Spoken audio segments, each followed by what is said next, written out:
É isso aí, pessoal. Boa noite a todos. Assim como nós prometemos, estamos ao vivo na live junto com vocês. Você que está chegando agora, junto com a gente, uma boa noite. Tá? Cláudio Garrafão aqui, candidato a vereador aqui na cidade de Sete Barras. Estamos ao vivo na live tanto do Cláudio Garrafão quanto do Formiga. Acesse lá, compartilhe, curta a página e bora ouvir aí tudo o que o Cláudio Garrafão fez para a cidade de Sete Barras, ok, em relação a trabalhos e também as propostas de trabalho que tem aí para dar continuidade aqui na nossa cidade, tá bom?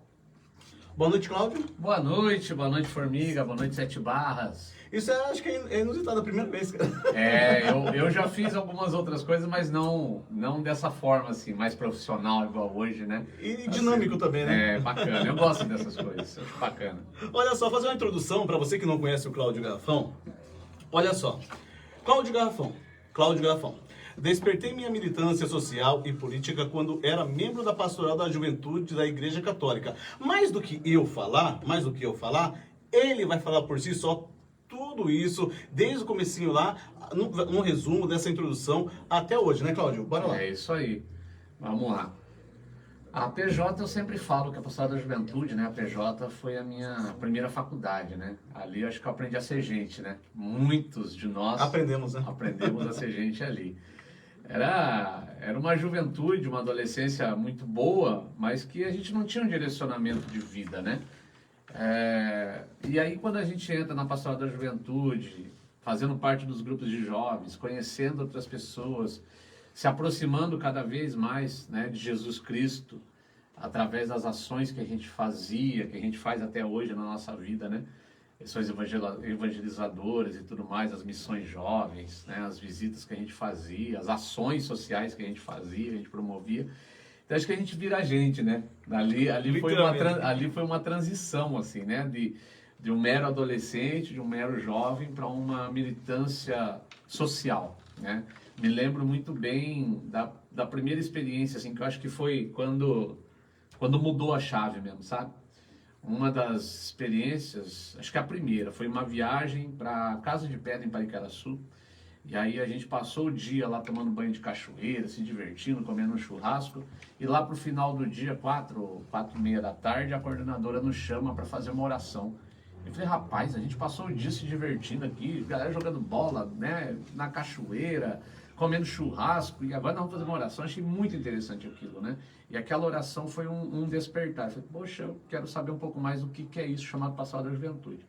E aí comecei a participar dos grupos de jovens, né? Eu participava do grupo da Matriz, Formiga, ali do grupo da comunidade da Vila São João, né? Extinto Gen, isso, né? O nosso era o Gen. E o nosso na Vila São João era o Fojoca, né? Isso, o nosso era o Jovens em Missão, Gen. Passou muita gente por aí. O nosso era a Força Jovem Caminho do Amor. E aí, viu? Lembramos. E aí eu me lembro, Formiga, assim, do despertar mesmo. Era acho que era a DNJ, era alguma atividade que estava acontecendo no Durval de Castro. E eu cheguei atrasado na atividade, não era coordenador, não era liderança, estava só participando. Cheguei atrasado. Quando eu cheguei, entrei na sala, estava tendo um debate. 2 jovens, 2 meninos estavam de pé na frente da sala, perto da lousa, e a galera estava sentada no chão. Então eu também já sentei junto com a turma no chão. E os dois estavam debatendo sobre a importância de ter uma universidade pública no Vale do Ribeira. Argumentava a favor de ter uma universidade pública, da importância de ter uma universidade pública no Vale do Ribeira, e outro falava contra, que não precisava, que era bobeira, que era jogar dinheiro fora. E o debate entre os dois acalorado ali, eu sentado lá no fundinho da sala, no chão. E aí eu fui percebendo que o nosso colega que estava defendendo a criação da universidade pública estava perdendo o debate, né? E eu fiquei me incomodado daquilo, foi me doendo aquela situação, eu não estava conseguindo ficar parado ali no meu canto, eu resolvi levantar e comecei a dar meu espetáculo, né? Falei, não, porque tem que ter universidade pública no Vale do Ribeira sim, porque a nossa juventude, os nossos amigos, nós, né, não precisamos sair do Vale do Ribeira para estudar, a gente tem que ter o nosso curso aqui, a gente tem que ter a nossa faculdade aqui, a gente tem que ter oportunidades no Vale do Ribeira. E comprei a briga e fomos ganhando ali na briga do rapaz, do outro colega que estava defendendo que não precisava ter universidade. E de repente todo mundo começou a bater palma, e de repente pegaram um limão, E aí a coordenadora então fala assim, e o nosso prêmio de ator coadjuvante vai para Cláudio Garrafão. E me deram um limão de presente, né, de prêmio.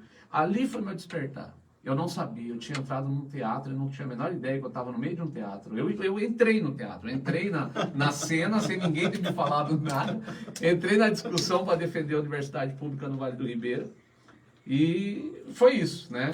E aí o legal é que anos foram se passando, a luta foi acontecendo, nós fizemos, falando em Universidade Pública no Vale do Ribeira, fizemos diversas reuniões na região, em São Paulo, teve protesto, fechamos a BR algumas vezes, fomos a São Paulo algumas vezes e conseguimos, depois de anos e anos e anos, trazer a Unesp para o Vale do Ribeira, né? Hoje nós temos o polo da Unesp em registro, super completo, muito bom, e que tem um pouquinho, assim, bem pouquinho, porque tinha muita gente, né? Não é, eu só era um grão naquele movimento.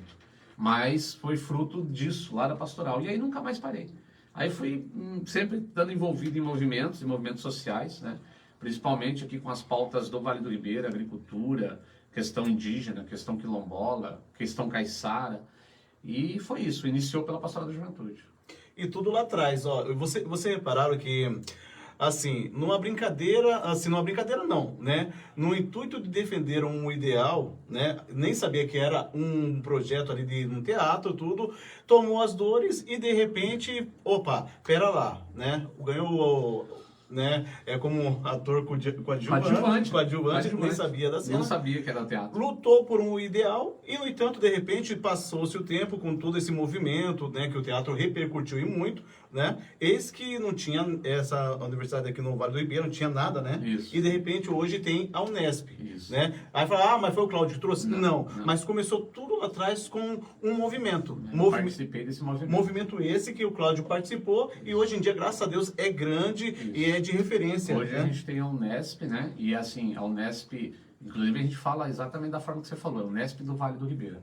O Instituto Federal do Vale do Ribeira. Ai, né? Que bom, cara. Que são os institutos que a gente tem aqui, as escolas que a gente tem de ensino técnico, de ensino superior, são do Vale do Ribeira. Porque a gente costuma tratar o Vale do Ribeira, as cidades do Vale do Ribeira, realmente como uma região. Então, muitas das políticas que impactam Sete Barras, com certeza vão impactar Juquiá, Registro, a região. Então, a gente tem que tratar quanto região. Nós vamos ter uma universidade, uma Unesp em Sete Barras? Não, mas nós temos em Registro. Então, nós temos referência para o Vale do Ribeira. Né? Aí a luta passa a ser outra, né? Transporte para os alunos, né?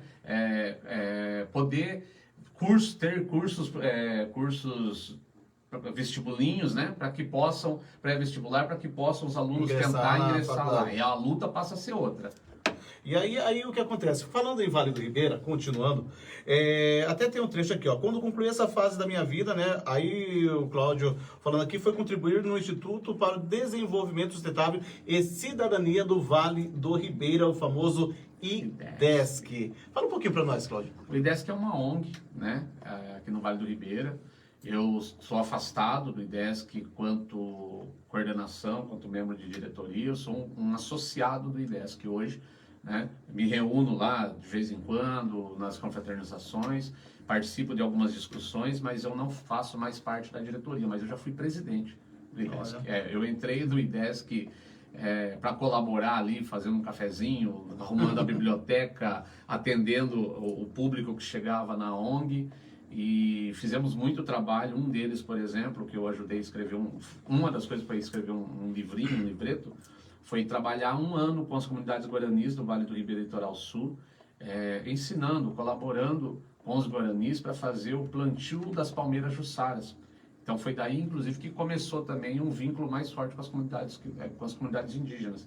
Foi quando eu visitei todas as aldeias do Vale do Ribeira Litoral Sul, onde a gente ensinava, literalmente, dormia na aldeia junto com os guaranis, para ensinar a plantar sementes de jussara. São sementes, ou lanço, ou plantio de jussara. No final, isso culminou num livreto, né? Foi um projeto muito bacana. Depois disso, eu me tornei, um pouco tempo depois, me tornei presidente do IDESC. Depois, cumpri meus 2 anos de presidência. E aí, por conta de vir trabalhar na Prefeitura de Sete Barras, eu me afasto da presidência para poder não ter vínculos, né? Mas sou um membro do IDESC. Tenho muita honra de ser membro do IDESC. É É uma ONG muito respeitada, né, no Brasil. É referência. Aqui no Vale do Ribeira é referência. E vocês também prestaram atenção, né? Começou, eu tô aqui, tô pro que der e vier, tô servindo um cafezinho e de repente, olha lá que coisa boa, presidente, assim. né? Isso é trabalho, gente, isso é responsabilidade, porque não é qualquer um que assume tal cargo, né? De responsabilidade. Né? E a história do cafezinho, ela vem se repetindo ao longo da vida. Você falou agora, na secretaria também é assim, eu sempre fui o primeiro a chegar na secretaria, eu sempre fiz o primeiro café da secretaria, quando os funcionários chegavam, a equipe chegava para trabalhar, o café já estava ali servido, já estava pronto, para todo mundo já tomar um cafezinho e começar a trabalhar. Se o primeiro a chegar, o último a sair. Aí, tá vendo? Pessoal, e só para, como diz, refrescar um pouquinho a memória, eu não sei se vocês se lembram, né, do programa Luz para Todos. Vocês se lembram, né? Quando muitas regiões em relação à zona rural não tinha luz, né? Era complicado, era o famoso lampião. E de repente, olha que surgiu um projeto lá em cima, Luz para Todos. E de repente, o Vale do Ribeira, assim como o país num todo, foi contemplado. Foram mais de 16 famílias no Vale. 16 mil. 16 mil, né? 16 mil. E em Sete Barras, 1.000 famílias. Mais de 1.000 né? E onde quem estava representando o Vale do Ribeira nesse projeto aí, o nosso amigo Cláudio Garfão, que vai falar um pouquinho mais para vocês sobre. Foi muito legal. Foi um programa lançado pelo presidente Lula, né? A presidenta Dilma, então, era ministra de Minas e Energia no Brasil. Ela cria o programa Luz para Todos, vindo de um projeto que ela já tinha construído no Rio Grande do Sul. E aí ela traz para o Brasil todo um programa chamado Luz para Todos, garantindo energia elétrica para quem mora na zona rural do Brasil inteiro. E aí tinham as vertentes, né, as opções dentro do Luz para Todos. Onde dava para chegar com rede convencional, com poste, com cabo, era a prioridade. E aonde não dava para chegar com esse tipo de equipamento, com poste, com rede, chegava-se com energia solar ou com energia eólica. No estado de São Paulo, desconheço a instalação de energia eólica, porque o vento aqui não é tão constante como no Nordeste ou no Sul. Então aqui, por exemplo, no estado de São Paulo, a alternativa viável, além do convencional, do poste rede, era o solar. Então a gente instalou também, além nesses 16 mil atendimentos que a gente fala, tem tanto o atendimento convencional, que é a grande maioria, né, quanto o atendimento por fotovoltaico, que é energia solar. Né. Foram 16 mil famílias no Vale do Ribeira, eu fazia Vale do Ribeira e Litoral Sul inteiro, ia de moto, ia de motinha andando para tudo que é lugar do Vale, conheci cada cantinho, né, cada região, cada rincão do Vale do Ribeira. E a gente foi levando energia elétrica para agricultores, né, para fazendeiros, também teve fazendas que foram beneficiadas, porque a gente nunca pensava quem era o proprietário da terra, era assim, quem morava na casa. Mas é a casa dentro de uma fazenda. Ué, mas quem mora lá é um trabalhador, quem mora lá é uma família sem energia elétrica. Não importa se o fazendeiro tem ou não, importa que quem morava naquela casa não tinha e passou a ter energia elétrica. E esse atendimento era totalmente gratuito, né? Então, não se pagava o poste padrão, não se pagava, inclusive colocava 3 lâmpadas e 2 tomadas dentro de cada residência dessa atendida. Então, quando a equipe da concessionária de energia saía da casa, a dona Maria e o seu Zé podiam bater o dedo lá no interruptor que a lâmpada ia acender. E eu tive a grata satisfação de acompanhar muito isso. Eu tenho alguns vídeos gravados daquela época, que a gente fazia com o celular na época, né? De pessoas assim, literalmente, emocionadíssimas, porque, irmão, quem tem energia em casa hoje em dia, talvez não vê a importância que é um banho quente, talvez não vê o que é você tomar uma água gelada, né? Ou poder acender uma lâmpada para estudar, ou, né, para confraternizar com a sua família, né? Ver o filho, a filha durante a noite, o rosto, né? Então a gente conseguiu levar energia elétrica. E eu falo assim, a gente levou mais do que energia elétrica, a gente levou cidadania. E em Sete Barras foram mais de 1.000 residências atendidas, né? Então quer dizer, tinha muita gente, 1.000 residências. Põe 4 pessoas por residência numa média. Quantas pessoas não tinham energia elétrica em suas casas? E a gente garantiu, né, que fosse o meu trabalho, era um trabalho de garantir que o atendimento acontecesse. Eu fiscalizava a concessionária de energia, né, e eu fazia a ponte entre o morador que pedia a energia elétrica e a concessionária, que era quem devia atender. Naquela época, o pedido podia ser feito via 0800, Mas como é que o cara ia fazer via 0800 se ele não tinha energia na casa dele? Então naquela época não tinha celular, não tinha o que a gente tem acesso, hoje, né? Hoje você resolve muita coisa pelo WhatsApp, não existia. Então eu fazia todo esse papel de ir na casa do seu João, de pegar todas as informações do seu João, de anotar tudo no meu caderninho, de vir para a cidade, voltar para a cidade, ir na concessionária de energia, fazer o pedido, pegar o protocolo, voltar na casa do seu João, lá em Barra do Turvo, em Cananéia, onde fosse, aqui em Sete Barras, e passava o protocolo. Seu João, ó, esse é o seu número de protocolo. Agora, a cada 30 dias, a gente vai ficar acompanhando esse caso. E assim a gente conseguiu fazer 16 mil atendimentos. Muitos atendimentos nas ilhas ali de Cananéia, onde a gente levou energia solar. Aqui em Sete Barras teve um atendimento com energia solar, no Guapiruvu, mas todos os outros foram convencional. E várias histórias, assim. Pessoas nas comunidades quilombolas, nas comunidades indígenas. Muita história bacana. Aí você pega para pensar, olha, o Sandro mandando boa noite, né? Boa noite, Sandro. E ele falando que ele é a prova viva da Luz para Todos, do projeto Luz para Todos. Verdade, Sandro. Ô, meu velho, que legal, cara. Aí a Cida mandando boa noite também. Boa noite, Cida. Então, só para frisar, pessoal, assim, você reparou na história? Cláudio ia na casa do seu João, tá? Aí de repente fala, não, mas o seu João mora aqui no Guapiruvu, mora aqui no Sabadell. Não, de repente o seu João morava lá na Barra do Turvo. Passava 3 dias por semana. Lá, cara, né? De repente tinha que pegar, ir lá, vir fazer o pedido, e tinha todo um trabalho. E não medir esforços, tanto é que hoje, acho que todo o Vale, né, em relação, é atendido, tem Sim. energia, Sim. né? Para você ter uma ideia dessa emoção, para quem, né, tem energia, de repente fala assim, poxa, mas energia todo mundo tem, isso aí é bobeira, sentir emoção. Não. Lembra quando a energia acaba? Presta atenção, quando a energia acaba, de repente a gente, poxa, a vida acabou a energia. Aí por que quando a energia volta, ei! É verdade. É uma comoção, é uma comoção, é instantâneo. Então é essa comoção que o pessoal, pela primeira vez ao ter energia, sente, né? Cláudio teve muitas viagens, né, por esse mundão de meu Deus aí, onde adquiriu muitas experiências, né, no crescimento pessoal, profissional, num todo. Aí eu tava vendo aqui, né, que você viajou lá pra Bahia, no todo, tal, e de repente, nessas viagens, nessas indas e vindas aí, de repente o Cláudio, e isso nós estamos falando só de trabalhos realizados em Sete Barras, detalhes, sem ser vereador, viu, pessoal? Sem ser vereador. Aí, de repente, nessas idas e vindas, Cláudio, lá na Bahia, lá, de repente, à noite, lá, viu um movimento lá, o pessoal virando acarajé, virando umas coisinhas lá, e de repente deu um start, assim, uma luz, assim, ele falou, opa, é uma ideia boa, cara, é uma ideia boa. Será que eu levo para Sete Barras? Será que vai dar certo? Será que vamos, né, ver no que vai dar? E, de repente, qual que é esse projeto que trouxe para Sete Barras, tá em Sete Barras e hoje é referência para outras cidades.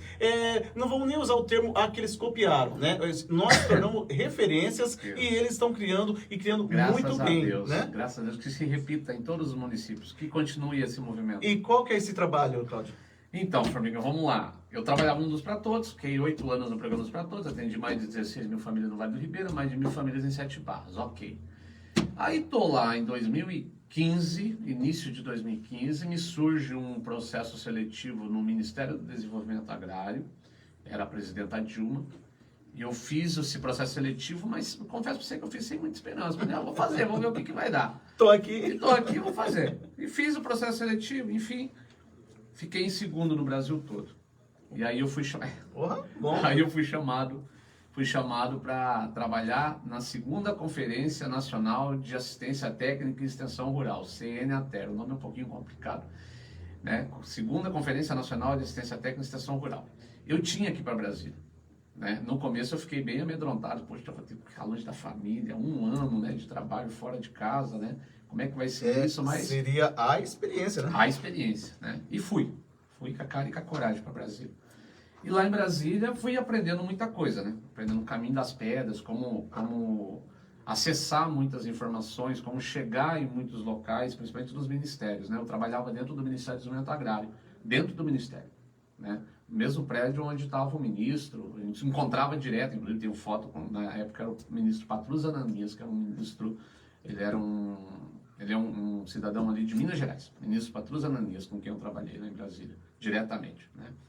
E aí eu tinha uma equipe, nós éramos em 3 na equipe nacional, eu coordenava a mobilização nacional da segunda Conferência Nacional de ATER.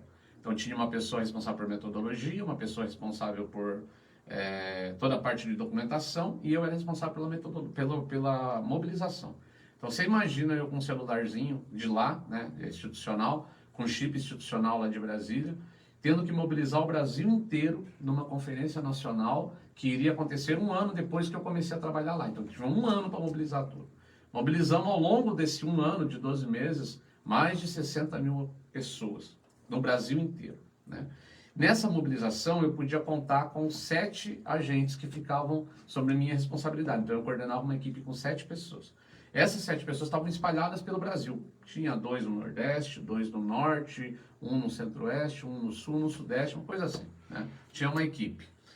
Tanto é que em alguns momentos eu pude ir para campo, ir para esses estados, ir para essas regiões, para poder conhecer e para poder coordenar as agendas estaduais que aconteciam, né? Da segunda Conferência Nacional de ATER. Então, para poder chegar na nacional, você tem que passar primeiro pelas municipais, realiza a conferência municipal, tira delegado, o delegado vai para a conferência regional, tira delegado, vai para a conferência estadual, tira delegado, vai para a conferência nacional. Então, tinha que passar por todo esse processo. Nisso tudo, a gente viajava o Brasil coordenando isso tudo. Viajei para o Acre, já viajei ali para o Mato Grosso, para o Goiás, né? Viajei um pouquinho ali no entorno de Brasília. Mas uma viagem, que aí é o que você colocou aí em pauta, que foi uma das mais importantes, assim, a que mais me marcou, foi uma viagem que eu fui para o Recôncavo Baiano. Bahia, pegamos em Salvador, pegamos uma van que nos levou até o Recôncavo Baiano. Passamos 3 dias trabalhando com os agricultores familiares lá no Recôncavo, no sertão baiano. No retorno, né, voltando para Salvador, a gente precisava pernoitar, dormir em Salvador, para que no outro dia de manhã a gente pegasse o voo para Brasília. De noite, então, em Salvador, a equipe que estava conosco falou assim, vamos para o Pelourinho, vamos visitar o Pelourinho. Pô, quando que eu vou voltar na Bahia, né? Quando que eu vou ter essa oportunidade? Vamos para o Pelourinho. Fui para o Pelourinho com a turma lá. Rapaz, que coisa fantástica aquilo, irmão. Cidade linda, fantástico. E a feira noturna, né?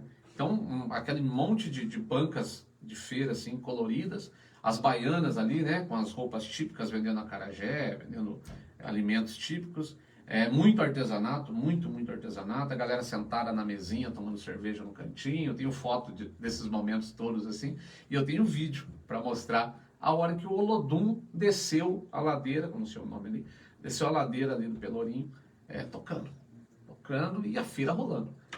Que maravilha! Quando eu voltar para Sete Barras, eu vou fazer algo assim.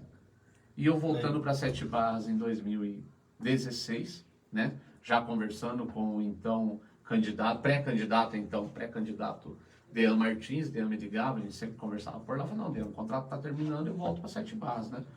E voltei para Sete Barras, ajudei a eleger Dean Martins, Dean me convida para ser secretário de Desenvolvimento Sustentável de Sete Barras. O primeiro pedido que Dean me faz é reorganizar a feira de sábado, reorganizamos, né? Remoldamos a feira de sábado, criamos uma lei, né, porque não tinha, isso daqui a pouquinho a gente conversa sobre essa questão das leis, e aí em 2019, se eu não me engano, a gente cria a Feira da Lua, né, primeira Feira da Lua do Vale do Ribeira. Você estava ali do meu lado, quando a gente criou a Feira da Lua, verdade, bem lembrado, hein? E aí a Feira da Lua fez tanto sucesso, faz tanto sucesso, hoje coordenado ali pela Rony, né, acompanhado de perto pelo Deca Rodrigues, que dão continuidade na Feira da Lua de Sete Barras. E a Feira da Lua hoje a gente sabe que ela é replicada, ela é realizada, né, em Registro, em Juquiá, em Miracatu, em Iporanga, enfim, várias cidades do Vale do Ribeira, né? E isso é com muito orgulho, a gente tem muito orgulho que cresça cada vez mais, que todas as cidades do Vale do Ribeira façam as suas feiras da Lua, porque é algo que deu certo, né? A gente junta a economia local, fortalece a economia local. Você lembra como é que era a praça? Sim. Quem frequentava a praça naquela época? Né? Era até meio sombrio, né? Não é? Assustava, dava medo de ir na nossa praça, né? Do tempo de PJ de igreja nosso, que era vivo, né? Sim. De repente, passou-se o tempo, ficou sombrio e aí Exato. Deu uma nova revitalizada, né? Exato. E aí a gente consegue promover a economia, porque você coloca a Dona Maria, a Dona Cida que faz o pastel, que faz o lanche, ou que faz a sopa, ou que vende artesanato, por exemplo, mas o dono do bar da frente vende a cerveja, vende o refrigerante, vende o sorvete. Então a gente fez, né? A gente criou, porque não existia, a gente criou algo que movimentou, começou a movimentar a economia da cidade num dia de semana, que era praticamente morto, não tinha o que fazer, né? No centro da cidade. Então reativamos o centro do município, revivemos ali a vida comunitária, as famílias retomaram a Praça Matriz de Sete Barras, o comércio local fomentou, né? Ficou um dia animado, a quarta-feira de Sete Barras é uma maravilha, né? O pessoal já se programa, né? Quarta-feira é o happy hour aqui de Já Sete se Barras, programa. né? Inclusive, se você nunca foi na Feira da Lua, ou se é de outra cidade aí e não veio aqui na nossa Feira da Lua, venha pra Feira da Lua. Ontem tinha gente de Brasília na Feira da Lua, hein? Ontem o representante do Ministério esteve na Feira da Lua em Sete Barras. Aí, ó, tá vendo? É referência, pessoal. E tudo isso, assim, com a ideia de Cláudio lá, né? Trouxe para a cidade, deu muito certo, que está sendo referência no Vale do Ribeira. E continuando nesse assunto feira, é só pegando um pouquinho no pé do pessoal e relembrar é viver, né? Vocês lembram quando a feira era ali na Rua do Jocar, né? Era feira ali, o pessoal meio que se acostumou ali, tudo bem, né? Aí, de repente, Cláudio falou assim, não, aqui não tá legal porque tem mais agricultores, tem mais famílias querendo trabalhar e, de repente, vai ter que mudar de lugar. Teve muita gente que foi contra, mas desceram a lenha, né? Desceram a lenha. Faz parte. Porque faz parte, né? De repente, não, a gente já se mudou aqui, pô, a gente vai mudar para outro lugar, de repente, não vai ser legal. Só que, Cláudio, como eu falei até na minha live desses dias, ele não tá pensando nisso, ele tá pensando no pós, né? No espaço que abrir para os novos agricultores. Então, até que hoje tem um novo espaço, onde o Cláudio vai falar com riqueza de detalhes, quantos agricultores a mais estão trabalhando, né? E vocês veem hoje que cresceu bem mais a feira de sábado. É bem mais ampla, né? A feira de sábado, como eu disse, foi um primeiro pedido que o DM fez, né? Assim que ele passou aí a missão de coordenar a Secretaria de Desenvolvimento Sustentável, falou, Cláudio, reorganiza a feira de sábado. Pois bem, começou 2017, fui atrás dos responsáveis, né? Conversei com os responsáveis, na época era uma associação regional que coordenava a feira aqui em Sete Barras. Conversei com eles, expliquei a situação, expliquei qual era o objetivo e que até o final daquele ano, de 2017, nós iríamos fazer uma reformulação. Então fui atrás da legislação. E legislação, eu sou formado em gestão pública, é uma coisa que eu gosto muito, sabe? Lei. A gente fica assim, pô, mas lei para isso, lei para aquilo. Lei é o que garante o nosso ir e vir, é o que garante o nosso bem-estar social, entendeu? É através da lei. Uma lei bem feita, ela tende a melhorar a tua vida, a nossa vida, a vida comunitária. Uma lei mal feita vai nos levar para baixo. Então, lei é uma coisa importante, só que tem que ser bem feita. Fui atrás da legislação. A legislação da época era muito atrasada. Para você ter uma ideia, a lei era de 89 e falava que a feira municipal, a feira do produtor, seria realizada na rua ali do canteiro, Rua Registro, se não me engano, rua do canteiro central aqui de Sete Barras, do canteiro de obras de Sete Barras. Imagina se eu pegasse e simplesmente falasse, vamos seguir a lei. Eu teria que tirar a feira lá de trás da rodoviária e trazer para a rua do canteiro. Não tem nexo nenhum fazer isso. Então, a primeira coisa foi estudar as leis. O que nós chamamos de legislação? Corrigir. Criamos uma nova lei, criamos duas leis, né? Na verdade, uma lei e dois decretos. Então, foi regulamentada uma nova lei sobre as feiras. Então, como tem que acontecer as feiras, quando pode acontecer as feiras, quem pode participar das feiras, isso tudo está em lei. E depois os decretos regulamentam, um a feira de sábado e o outro a feira da lua. Enfim, no início deu, porque toda mudança acaba, né, gerando algum conflito. Então tinha algumas pessoas que não queriam mudar, estavam com medo que haveria algum prejuízo, graças a Deus foi ao contrário, então foi um sucesso, né? Tiramos a feira ali no final do ano, de trás do Jocar. Por quê? Porque era uma rua, não é, né? Uma rua estreita, uma rua curta. Então não tinha mais espaço. Você tentava colocar mais algum feirante, você não conseguia, porque não tinha espaço, não é porque não podia, porque não tinha espaço. E aí nós então trouxemos a feira para frente da rodoviária, tiramos de trás da rodoviária e trouxemos para frente, ali ao lado do dentista, ao lado ali da loja Mila, enfim. E a feira de sábado, ela por decreto, ela pode ser realizada em 2 ruas. Então ela pode ser realizada como era no início, na Menino Jesus e na São Jorge, que é a esquina ali da Câmara Municipal. E antes da pandemia, nós chegamos a ter 50 feirantes, né? Ampliamos muito, muito. A nossa feira... Só que com a pandemia, ficou 4 anos as feiras paradas, tanto a Feira da Lua quanto a Feira de Sábado. E aí, na Feira de Sábado, infelizmente, teve falecimento de feirantes durante a pandemia. Depois teve outros feirantes já de idades que não quiseram voltar, preferiram não retornar.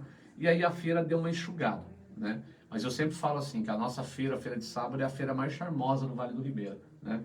É onde eu adoro estar lá, cara. Eu vou lá super cedo, gosto muito de ficar por lá conversando com o pessoal.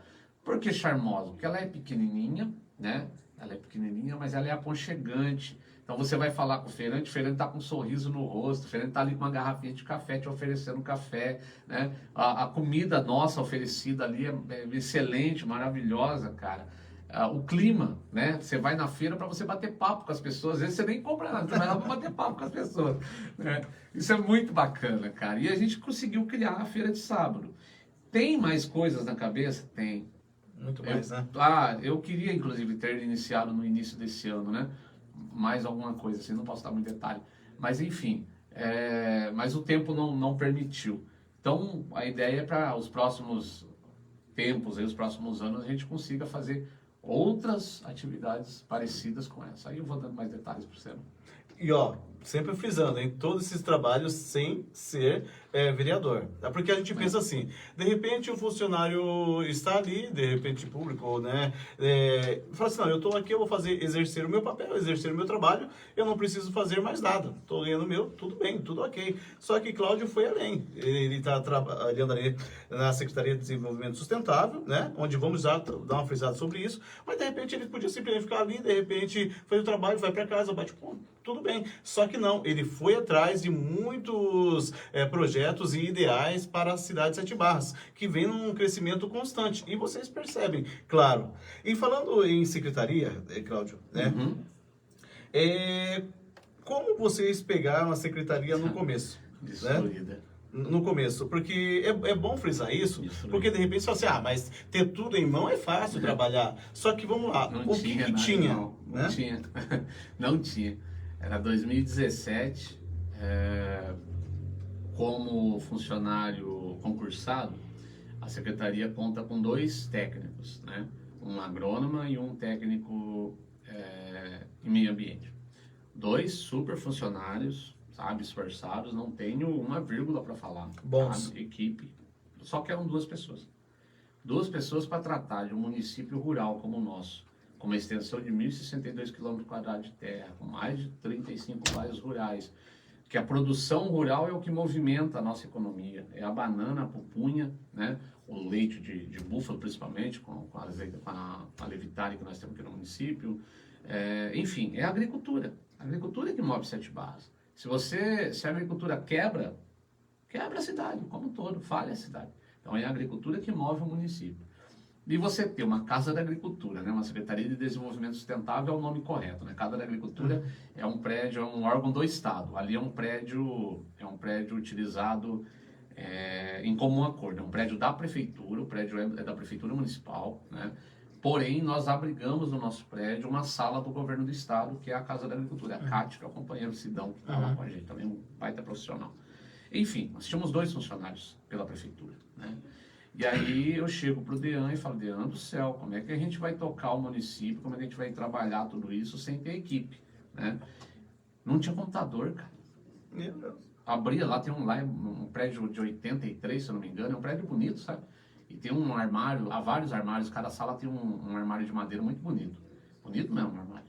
Aí abrimos os armários, não tinha passo de documento, não tinha histórico, não tinha o que aconteceu ontem, né?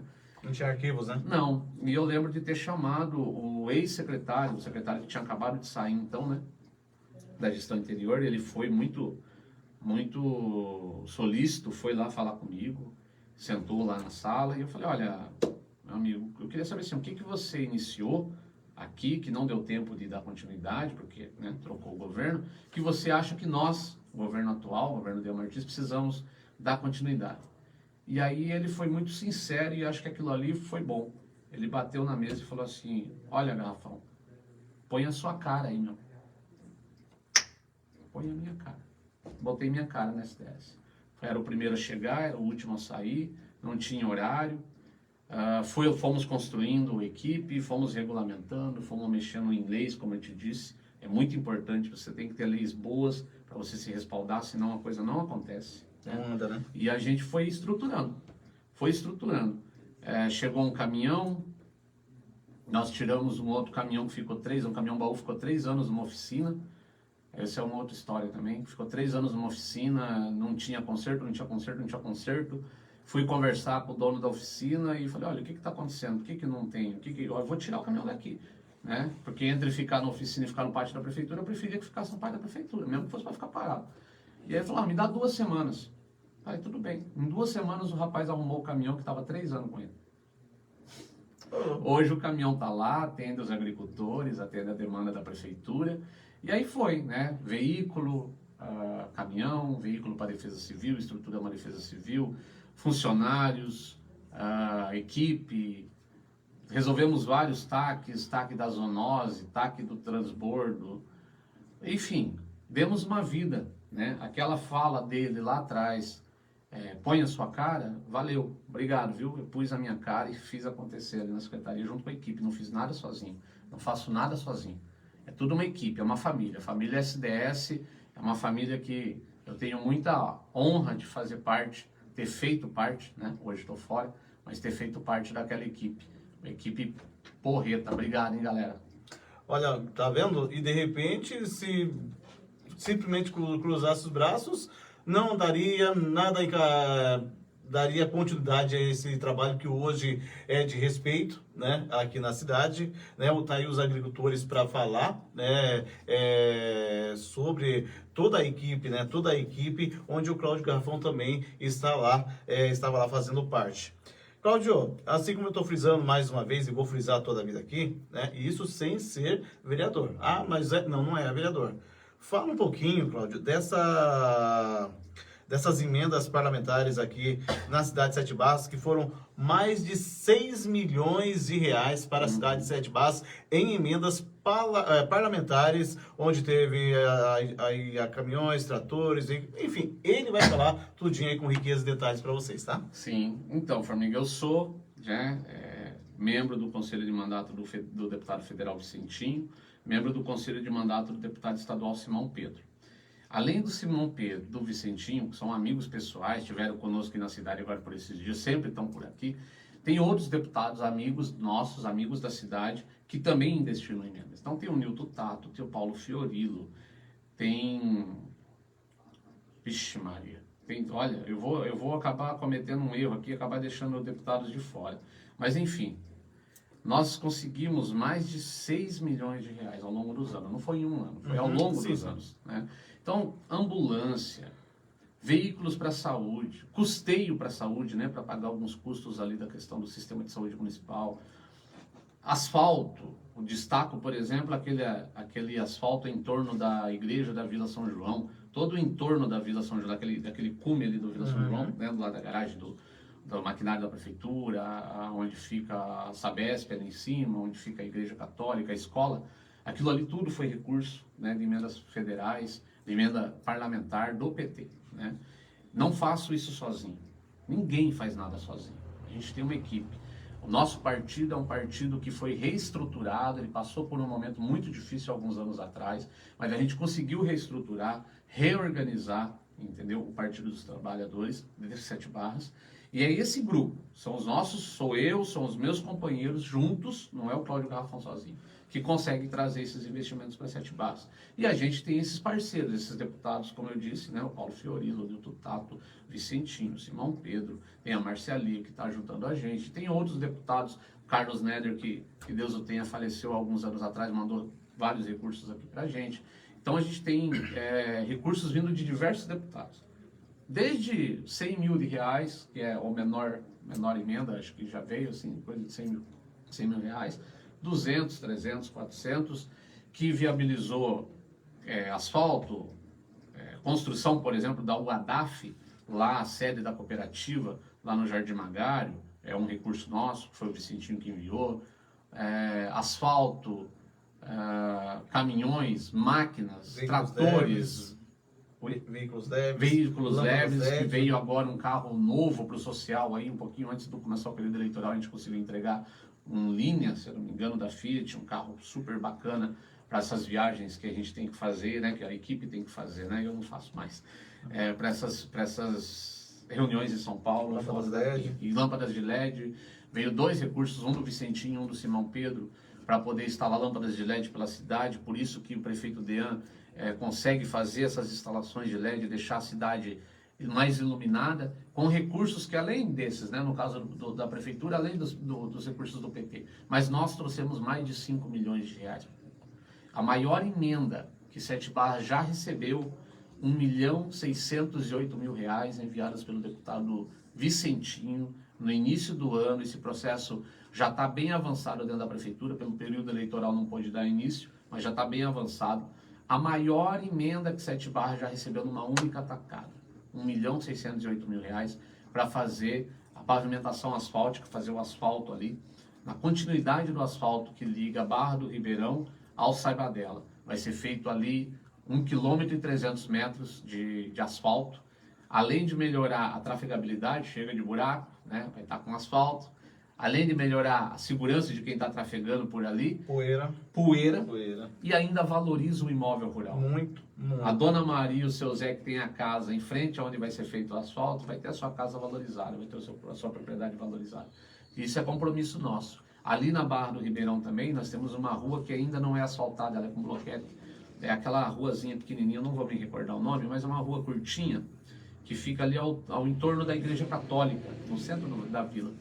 E aquela rua também aquilo vai ser mais 300 mil, também do Vicentinho, para a pavimentação daquela rua, ali ao entorno da Igreja Católica da Barra do Ribeirão da Serra. E lembrando, pessoal, isso daí não é promessas, não. Isso aí Não, já é um trabalho que vai ser começado pós a eleição, tá? Pessoal, já é conquista. Já é conquista, Já é né? conquista. O pessoal dali da Barra, ali, onde termina o asfalto, vai ter uma continuidade, então, de 1,3 km. Olha que coisa boa. Exato. Até esse dia eu estava passando por lá e via poeira, né? Sim. Tem uma senhora que falou, gente, eu não aguento mais, Cláudio, aqui, eu limpo a casa, de repente, poeira, de repente vai acabar com essa dor de cabeça. E até mesmo, só para refletir aí, refrescar a memória, até do pessoal também aqui do Tibiriçá.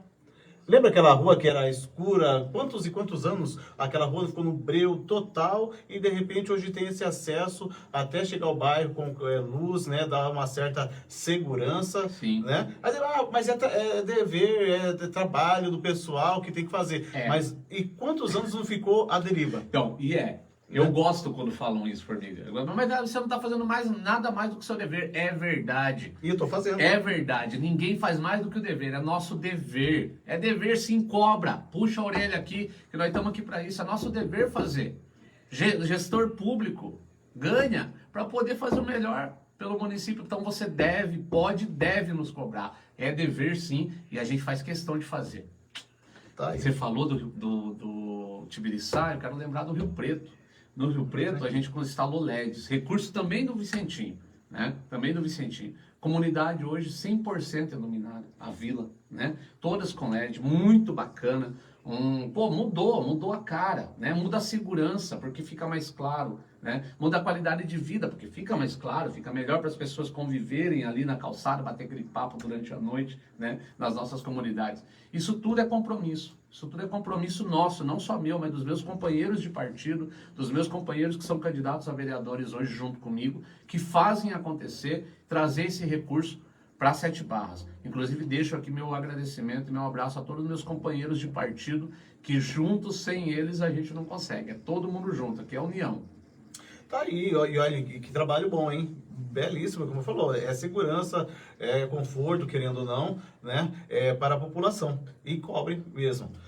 Cláudio, dá uma frisada para nós sobre 2 pontos, né? A coleta seletiva, né? Que foi Criação nossa. criação aí com força, né? E ali Nós estamos no off ali, nós já voltamos já. E também, lembrando aí, a reorganização da coleta de lixo, incluindo a distribuição de mais de 120 containers. Isso, então. Quando nós assumimos a Secretaria de Desenvolvimento Sustentável, a gente foi, de novo, ver essa questão de legislação, né? Então, fomos ver como é que funcionava, como é que era realizada a questão da coleta de lixo. A coleta de lixo em Sete Barras, ela é realizada pelo canteiro de obras do município, né? Hoje, ela é parte terceirizada, a área urbana e alguns bairros são terceirizados, uma empresa terceirizada, e outras, a maioria das comunidades rurais é por responsabilidade do canteiro de obras. A SDS não faz coleta, né? A SDS gerencia a questão de licenciamentos. Então, por exemplo, nós tínhamos um transbordo com nota 0.2. Nosso transbordo era um lixão, só tinha nome de transbordo, mas era um lixão, né? Nota 0.2. Hoje, a nossa nota no transbordo já chegou a 10, né? Nota 10, somos referência no Vale do Ribeira. Isso tudo em cima de legislação, de regulamentação, fazendo tudo como a lei manda, né? A questão da coleta seletiva também é fazer o que a lei manda. Existe uma lei federal que fala que nós temos que fazer, os municípios têm que realizar a coleta seletiva. Como é que você iria realizar a coleta seletiva, lá em 2017, sem ter um número de catadores, né, no município? E catadores que não são, eles não têm MEI, eles não estão formalizados, né? Então, estão por aí, são trabalhadores e trabalhadoras que vivem da coleta de material reciclável, mas não estão organizados numa categoria, não estão organizados num conjunto. Então, como é que a gente ia fazer, né? Como é que a gente ia tratar disso? Primeiro, criamos uma lei. Falei, olha, vamos começar a fazer a coleta seletiva. Pô, mas nós vamos passar para quem esse material? Quem vai gerenciar isso? Aí resolvemos, então foi uma ideia do falecido Adelmo. Foi uma ideia do falecido Adelmo, né? Da gente repassar para uma instituição que desde o início foi a APAI. Então, o município realiza a coleta seletiva, caminhão próprio, equipe própria. Hoje nós temos aqueles containers, né? Os amarelos são os específicos para recicláveis, limpos. O município realiza a coleta seletiva e doa esse material para a APAI. Na verdade, a APAI nos enviou, na época, um ofício solicitando que o material seja descarregado em determinado endereço. Nós descarregamos nesse endereço. E aí, o repasse financeiro, nós ficamos totalmente de fora. A gente não sabe como é que é feito mensal, infelizmente, essa questão, porque daí é uma negociação entre a empresa, entre a empresa que recebe o material e a APAI, né? Mas nós, ecologicamente, realizamos o nosso trabalho de coleta seletiva. E aí, educação ambiental, né? Cartilha ambiental, temos duas cartilhas, estamos na segunda edição da cartilha ambiental feita no município, várias palestras, vários trabalhos. Nessa questão ambiental, não fica só a questão da reciclagem, mas a questão de plantio de árvores, de comemoração de dias especiais, né? Dia da árvore. Hoje é o dia da agroecologia. Hoje? Da produção agroecológica. A gente tem um trabalho muito grande com uma instituição aqui do Vale do Ribeira, onde a gente já realizou mais de 400 cursos, né? Voltado para diversas áreas. Eu sou muito grato, muito grato aos nossos amigos, né? Do Sindicato Rural do Vale do Ribeira, do Senar, que possibilitaram durante os 7 anos e 3 meses que eu fiquei em frente à secretaria, né? Já faz aí 6 meses que eu estou fora, possibilitaram muitas parcerias, muitos cursos, muitas atividades, passeio ciclístico, diversas atividades educadoras, sabe? A primeira, acho que é remada ali do... Primeira remada do ouro, remada do ouro. Foi muito bom, muito bom. Do ouro, muito bacana. Tá aí, Cláudio. E também, né, isso, frisando sempre, vou estar frisando, sem ser vereador, pessoal. Todo esse trabalho aí, junto com a população, isso sem ser vereador. Indo em busca, né? Criaram também o núcleo de controle de zoonoses, né? Explicar um pouquinho para o pessoal, aí para a Dona Maria, para o seu João, aí que tem o seu pet, que tem o seu animal, explicar tudo sobre isso, né? Os benefícios que foi criar esse núcleo. O importante é dizer assim, formiga, o que é zoonoses, né? Zoonoses, se você for pegar lá o dicionário, é doença, né? Doença que pode ser transmitida do animal para o humano e também do humano para o animal. Mas, obviamente, que do animal para o humano acaba sendo maior, né? Enfim, Então, você ter doença, um animal que possa transmitir uma doença para nós humanos, e a gente precisa tratar disso, né? Esse núcleo de controle de zoonose, ele surgiu da necessidade da prefeitura resolver, né, concluir um TAC, um termo de ajuste de conduta. Esse termo de ajuste de conduta, esse TAC da zoonose, ele foi assinado pelo ex-prefeito. E aí obrigava, né, o município a realizar diversas ações sob pena de multa, né, e diversas sanções ao município. Então a gente chegou um dia lá, o Dean me chamou uma vez no gabinete dele e me falou, olha, tá aqui esse processo, eu queria que você desse uma estudada e visse para o que a gente pode fazer. Um calhamaço grande mesmo, de papel. E uma semana depois eu voltei para ele com uma folha de sulfite, uma lauda ali, falei, Dean, ó, são 14 pontos, esses daqui eu acho que é a ordem que a gente pode fazer. Isso dá para fazer em 1 mês, isso dá para fazer em 3, isso dá para fazer em 6, isso dá para fazer em 1, e isso daqui eu não tenho ideia quando é que a gente vai conseguir fazer isso, em 2017, início de governo. E aí começamos a estruturar o que pedia, né, esse termo de ajuste de conduta que foi assinado. Então nós éramos obrigados mesmo, não é nem entre aspas, ia fazer assim, entre aspas, não é entre aspas, não, era obrigado a fazer mesmo. Então, estabelecemos o RGA, eram 14 pontos, o RGA, que é o Registro Geral do Animal, estabelecemos limite de carga que o animal pode carregar, um cavalo, um boi, proibição de espetáculo circense com animal, estou tentando lembrar os 14 aqui, né? Mas campanhas de vacinação, campanhas de castração, e aí a gente veio estruturando, mostramos para o promotor o que a gente conseguia fazer em 1, em 3, em 6, em 1 ano, e o que a gente não tinha ideia, né? Dos 14 pontos, o mais difícil, o mais complicado era realmente construir o núcleo de controle de zoonose, né? Que no caso ele queria que fosse um centro, nós temos um núcleo de controle de zoonose. Mostramos isso para o promotor e o promotor deu ok, começamos a trabalhar. Por exemplo, a castração em 2016, foram realizadas em 2016, não era o prefeito Dean, 60 castrações em 1 ano. Em 2017 nós dobramos para 120. 2018 nós somos para 240. Daí 2019 a gente já bateu a marca de 300 castrações por ano. Chegamos a fazer 500 em parceria com a Fundação Florestal, isso antes da pandemia. Mas nós estabelecemos uma meta de fazer 300 por ano. Então todo ano a gente faz no mínimo 300 castrações de animais por ano. É um investimento alto, mas que deve ser feito e deve ser ampliado, deve ser melhorado na medida do possível. Nós, só trazendo um resumo, reformamos uma escola rural que já estava desativada, né, há muito tempo, reformamos e fizemos daquele prédio o núcleo de controle de zoonose de 7 Barras. Ele fica a 10 quilômetros aqui do centro, hoje conta com internet, com câmera de segurança, hoje conta com funcionários, os animais são bem tratados, hoje nós somos exemplo, vários municípios vêm para cá para conhecer o nosso núcleo de zoonose, para fazer parecido nas suas cidades, porque esse TAC era um TAC regional, todas as cidades têm ele. E hoje a gente realiza todos os procedimentos estabelecidos no TAC. Tanto é que a multa, que inicialmente era 1.500.000, e quando a gente concluiu em 2022, quando a gente concluiu o núcleo de zoonose, concluiu o TAC, a multa já estava em R$1.800.000. E o promotor de justiça simplesmente foi no local, viu, avaliou, deu o ok e falou, vocês não precisam pagar a multa de R$1.800.000. Porque nós geramos uma economia para 7 Barras de R$1.800.000 e somos referências no Vale do Ribeira em atendimento e controle de zoonoses no município. E como dizer, referência, né? É referência. E livrando o município, então, dessa multa aí, que querendo ou não, é uma multa muito grande, né?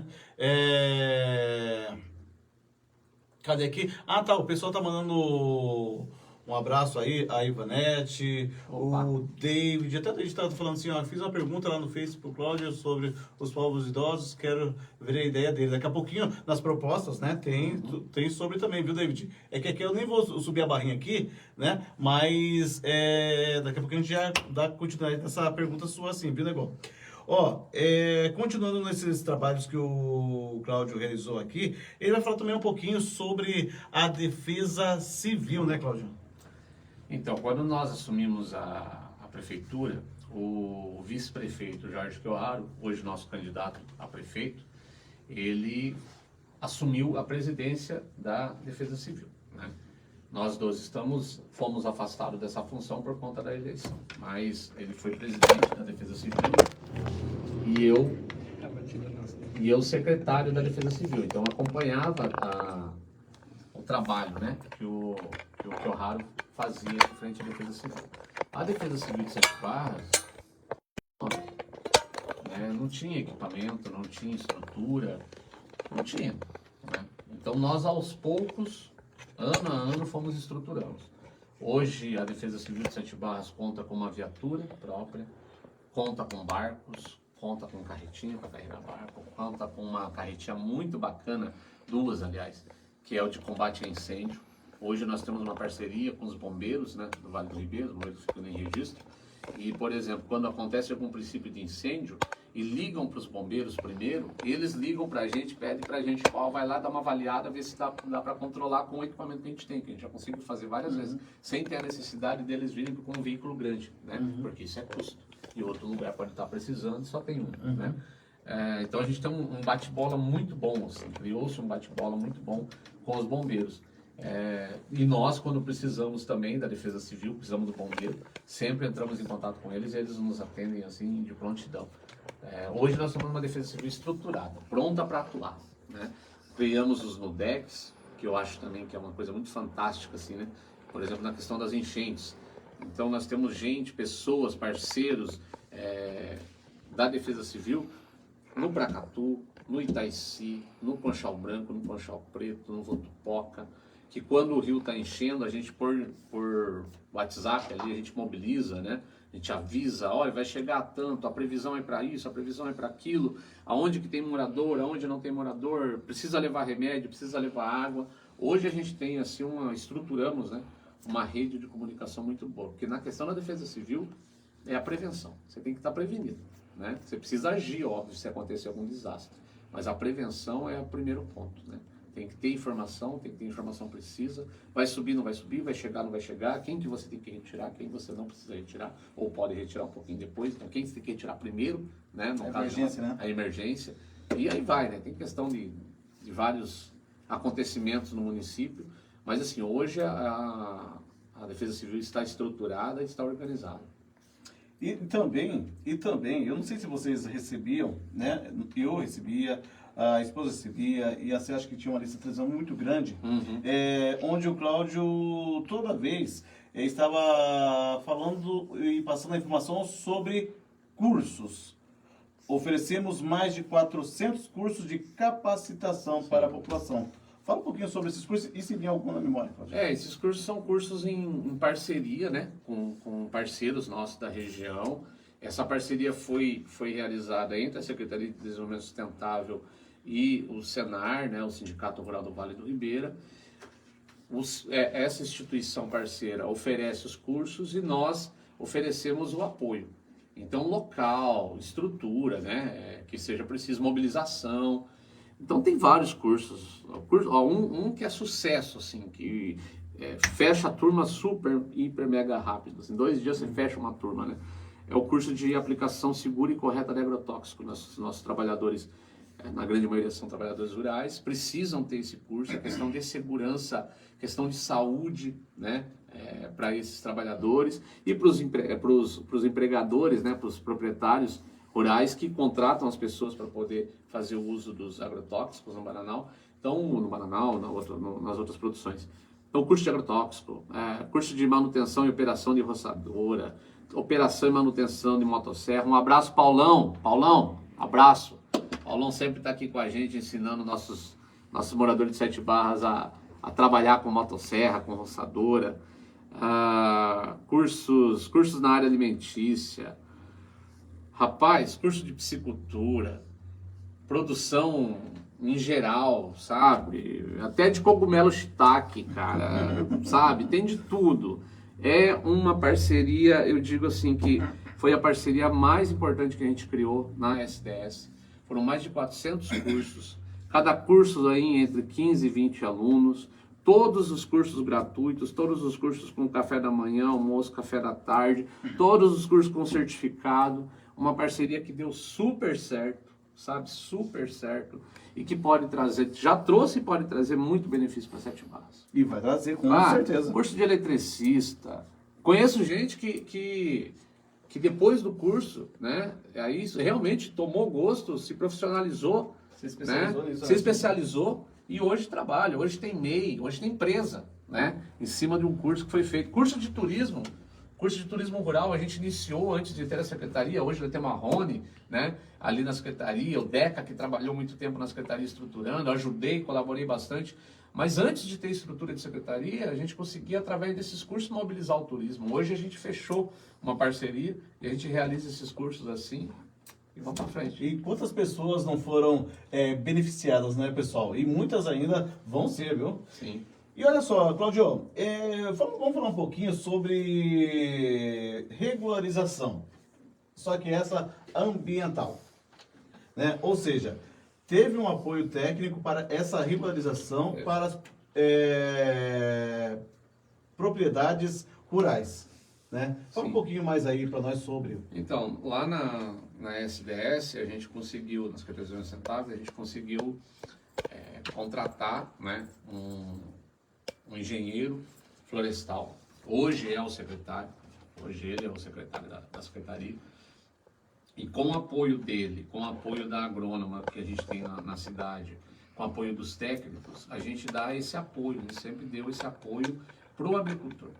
Então, muitas vezes o agricultor, por muitas vezes, e erroneamente, eu digo isso porque meu pai sofreu com isso, às vezes era visto como um bandido, como se estivesse cometendo alguma ilegalidade, como se fosse o bicho-papão da história, né? E não é assim. Então a gente tem que tomar muito cuidado na hora de tratar com essa questão, porque assim, são áreas históricas, são processos históricos que foram fomentados lá no passado e que hoje vem com uma ideia muitas vezes errônea nisso, né? Errada nessa questão. Então assim, ajudar o produtor rural a regularizar, fazer o CAR da sua propriedade, o Cadastro Ambiental Rural, ajudar ele no programa de regularização ambiental que ele precisa fazer, orientar, olha, pode fazer assim, pode fazer assado, aqui você precisa plantar isso, aqui você precisa plantar aquilo, fornecimento de mudas, e isso tudo a gente chama de assistência técnica, né? Então dar essa assistência técnica para o produtor é importantíssimo, porque para o produtor, assim, ele tem que produzir, obviamente, tem que produzir, tem que gerar o fruto ali na propriedade dele. Esse fruto vai gerar economia, que vai pagar os funcionários da propriedade, que vai gerar recurso na cidade, que vai movimentar o município e que vai trazer desenvolvimento. De novo, reafirmo, é a agricultura que move Sete Barras. Então, se você não tem esse apoio à agricultura, o que você quer para o município? Então a gente tem que estruturar. E isso é muito importante porque o DEAN, como agricultor, né, sabe, entende, sabe de perto como é isso. O DEAN sofreu muito no passado, como diversos agricultores sofreram no passado, sem ter um apoio nesse. Não porque às vezes não queria, porque não tinha estrutura.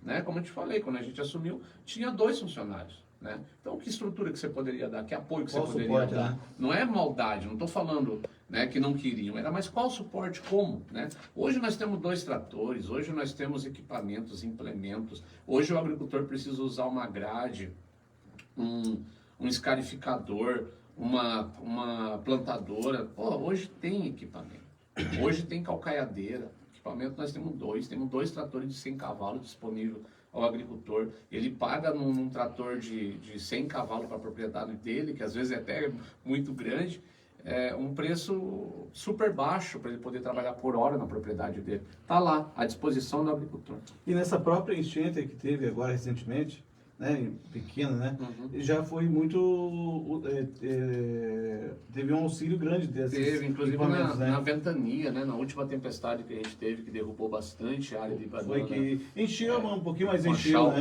Conchal branco, conchal foi preto bem atingido, ali. né? A gente conseguiu, inclusive, priorizar, né, e foi atendido diversos agricultores ali. Tá aí, pessoal, todos esses trabalhos, como falei, Cláudio, com toda a equipe, com todo o pessoal, esteve aí por trás, direta ou indiretamente, e beneficiou muito aí a população, né? Aí agora você fala assim, poxa, Formiga, trabalho teve, foi feito, né? E é direito, como o Cláudio falou, isso, puxa a orelha mesmo, tem que cobrar. Tem que cobrar. Mas aí, de repente, o Cláudio falou assim, não, Formiga, ó, vou, me lancei aí candidato a vereador, estou precisando de uma ajuda, você está comigo? Eu falei, tô, estamos juntos porque conheço, como você já viu aqui na nossa introdução, de longa data, todos os trabalhos que foram realizados, né, para a população, para nós, né, então não tinha que ser diferente. Aí você fala assim, tá, beleza, até agora tudo bem, mas e aí? Quais são essas propostas? Quais são os projetos futuros caso o Cláudio Gafão seja eleito? Cláudio, você tem algumas propostas, né? E vamos falar um pouquinho dessas propostas aqui para a população. Primeiro, falando de políticas públicas para PCDs, com especial atenção às pessoas com transtorno de espectro autista e também fibromialgia. Maravilha, Formiga. Então, o papel do vereador é legislar, é fiscalizar. Esse é o papel do vereador. E buscar recursos para colaborar com o município.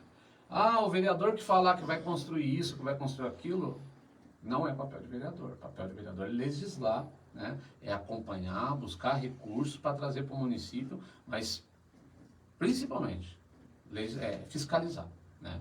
Então, assim, tudo que a gente deve fazer quanto prioridade é, primeiro, estar por dentro das leis municipais, regularizar as leis, né? Muitas delas precisam ser atualizadas, muitas delas precisam ser melhoradas, foram criadas lá em décadas passadas e não estão mais ligadas com a atualidade, então a gente precisa ter esse cuidado. Te falei da história da feira lá atrás, sabe? Pô, nós era 2017, a lei era de 83, ninguém nunca viu isso, ninguém nunca percebeu que nós estávamos em 2017 trabalhando com uma lei de 83, entendeu? Então a gente tem que tomar esse cuidado dentro da legislatura, né? Tem que trabalhar isso. Buscar recursos. Então, tá ligado na lei, o que é definido por lei, o que nós temos que fazer, como nós temos que fazer. Então, o que, como, né? E como é que a gente vai dar encaminhamento a isso? Como? Como é que a gente vai fazer? Ah, vamos buscar recursos. Vai ser por programas, tem muitos programas do governo do estado, tem muitos programas do governo federal, tem muitas emendas parlamentares que a gente pode trazer. Então tem que traçar qual esse vai ser pelo governo do estado, esse vai ser pelo federal, isso vai ser por emenda, o que a gente vai fazer, né? Todas essas propostas, todas essas demandas que a gente tem que trabalhar em cima disso, com muita clareza. Inclusive, eu estava vendo aqui o David, né, que fez a pergunta sobre a questão da população idosa. David, meu, muito obrigado pela pergunta, viu? Estou olhando aqui agora e que a gente foi conversando, acaba olhando pouco aqui. Mas, David, na questão da pessoa idosa, mesma coisa. Primeiro, legislação. Como é que está a legislação municipal? Está alinhada com a legislação estadual e com a legislação federal? Está alinhada? Estão falando a mesma língua? O que dentro da legislação que a gente ainda não cumpre? Está faltando alguma coisa dentro da legislação que ainda não é cumprida? Se está, como é que nós vamos fazer para atingir aquele objetivo que a gente precisa fazer? Então, assim, tudo que for falar que parece muito fácil, desconfia. Então, a gente tem que estar por dentro da legislação, fazer o que a legislação pede, atender o que a legislação pede, tá bom? O que eu posso te dizer é o seguinte, cara, vai ter trabalho. Nós vamos arregaçar a manga para fazer mais e melhor para todo mundo aqui em Sete Barras, inclusive para a população da terceira idade e da melhor idade. Tá bom, David? Em relação à saúde, Cláudio, buscar recursos para constantes melhorias dos pós-saúde, assim como o pronto atendimento também. Exatamente. Saúde é prioridade, né? Porque não tem como você escapar, né? Quando você precisa, você tem que ir para o PS, tem que ir para o PA, né? Pronto atendimento, ou para o postinho de saúde, né? Saúde sempre é prioridade. E nunca vai ser muito o que a gente traz para a saúde, sempre vai ter demanda, né? Então buscar, como eu disse, através de emenda parlamentar, através de projetos federais, estaduais, por exemplo, nós temos em Sete Barras um profissional médico que é fruto do programa Mais Médico, né? Como trabalhar isso junto com a Secretaria de Saúde, porque quem executa é a Secretaria, quem executa é a Prefeitura, o vereador não executa, o vereador legisla. Mas eu tenho porta aberta com Brasília. Ontem ficou isso claro, né, bem mais claro para quem ainda não sabia, que a gente tem essa porta aberta em Brasília, com a presença ontem aqui de um representante do Ministério das Relações Institucionais, né, o Bruxelas estava aqui ontem com a gente. Enfim, então o que a gente precisa para a saúde? Dá para trazer mais médico? Precisa? Não precisa? Dá. Como é que a gente faz essa articulação em Brasília? Como é que a gente faz essa articulação em São Paulo? Né? Falei do governo federal, mas a gente trabalha com os dois governos, estaduais e federal. Não importa quem é o partido que está lá, não é isso. Em nenhum momento aqui a gente trata de questão partidária de bandeira. A nossa bandeira é 7 barras. É por 7 barras que a gente trabalha. Em relação ao empreendedorismo, né? Aí apoiar o desenvolvimento e tal. E aí você colocou aqui as parcerias que poderia ser feita, poderá ser feita Sebrae, Senar, entre outras. Sim. Essa é uma parceria que, como eu disse, já existe, né? Precisa ser fomentada, incentivada. Eu tenho muitos amigos dentro do Sistema S. Acho o negócio fundamental, incrível, assim.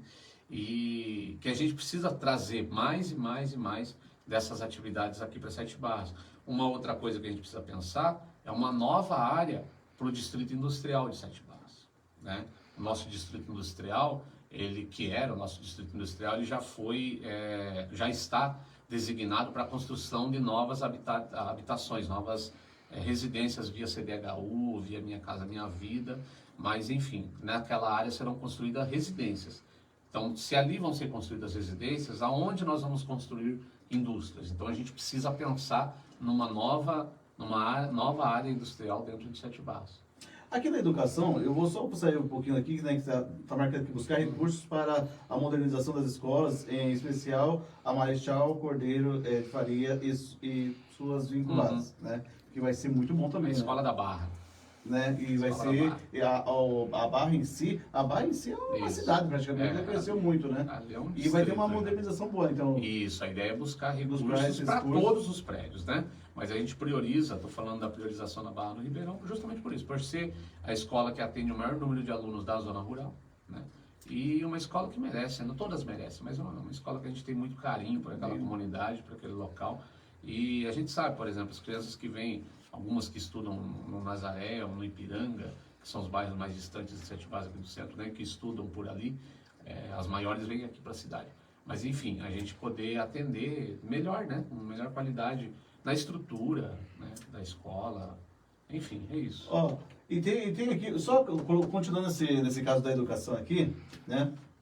Teve nas campanhas que a gente está fazendo da vida aí, na cidade, de repente teve uma moça, né, que falou assim, olha, Formiga, e o que o Cláudio vai fazer pelas amigas das escolas? Aí, parece que estava adivinhando que você ia falar, que não é você tem que ir lá, tem que ir atrás e tal. O que o Cláudio vai fazer em relação às amigas da escola? Será que ele vai conseguir fazer algum projeto? Vai em busca desse auxílio para nós, para ajudar ainda mais as amigas das escolas, que ajudam muito, né? Sem as amigas aí, olha, falar para você, né? Elas são guerreiras. Aí, Cláudio, o que você pode... Então, de novo, buscar a legislação atual, estudar a legislação atual, né, buscar parceria com o governo do estado, a gente tem os deputados estaduais aí que são parceiros nossos, e sentar com o secretário estadual, com quem tiver que sentar, para pôr isso na mesa e falar, olha, o que a gente consegue trazer? Um maior número de amigos de escola? Quais direitos mais a gente conseguiria colocar, né, para esses profissionais, pessoas que ajudam tanto, como você disse. Aí ela falou assim, ó, se ele conseguir, se eu ver que a proposta dele é boa, o projeto é bom, ó, já tenho meu voto, hein? E aí, pronto, tá respondido. Gratidão, gratidão. Olha só, Cláudio, em relação aos transportes, né, que às vezes tem até muito, o pessoal fala até muito sobre o assunto, qual é a sua ideia de transportes e passageiros, né? De passageiro. É importante frisar isso. Porque de alunos porque vai ter. A gente percebeu, né, durante a campanha que as pessoas se confundem, algumas por maldade, outras por realmente não conhecer. Né? Então, transporte de aluno está sendo atendido, está tudo ok. E é lei, né? Não tem como ser diferente. O que aconteceu lá no passado, recente, foi uma denúncia que transportava-se passageiros junto com alunos, e aí veio uma determinação, não pode mais acontecer isso, enfim. E aí os passageiros são proibidos de serem transportados junto com os alunos, como era antigamente. Qual que é a solução? Nós temos que construir. Nós temos que construir essa solução.